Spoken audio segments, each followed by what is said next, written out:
Hey guys, welcome back. I got the wrecked Ram back into the shop for the first time.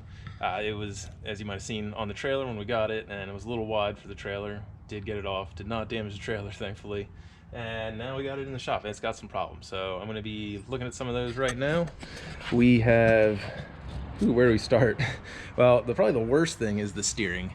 It had the broken adjusting sleeve there, but the hit was hard enough that it actually broke the gearbox too. There's at least a couple notches, gears, teeth missing in the middle.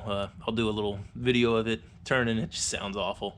It was a bear just to get it, pull forward, turn just a hair, and back into the garage. It was not the. It definitely needs a replacement. So we'll be getting a new one of those. Probably a bunch of the other suspension, steering components as well. So yeah, that's a fun one. The other one is we're definitely leaking coolant here. I didn't do that one. I think that was just from the wreck. It got punctured. Not too bad, but enough. And I did do that one. I'm an idiot, and I poked that right after thinking it was, don't poke a hole in that. Boom, poked a hole in that. Of course, I hate when that happens. But the good news is I do have a whole other parts truck here, so I'm just going to be pulling probably all those coolers off of there and replacing them. So I'm also going to be taking off the fenders and the hood. I got to take the cowl off to get in there. And I really just want to take many parts off as I can so I can media blast this frame and the components underneath. I want to get this rust off. Probably going to lift the bed and body up off the frame and get up underneath there too, because a lot of times the rust will start right in between the body and the frame. And I want to nip that in the bud before it gets too bad. And because I want this truck to last. It's got potential here, so yeah, let's get at it. I'll do a little bit of slow motion time-lapse thing here. Go ahead and go.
So guys, I was going through my videos for this project and I noticed I did not take any more videos after I started taking the hood and the fenders off. So that's pretty much all I have for this video. Whoops, sorry I kind of 1-2 skipped a few on you and now the truck's all the way apart. But honestly, trucks really aren't that hard to work on. If you guys worked on anything like this, look at all the room in there. There's all kinds of room. It's pretty easy to just, take bolts apart. So anyway, that's the video. If you like it, do the like, subscribe, all that YouTube jazz, and we will see you on the next one. Take her easy.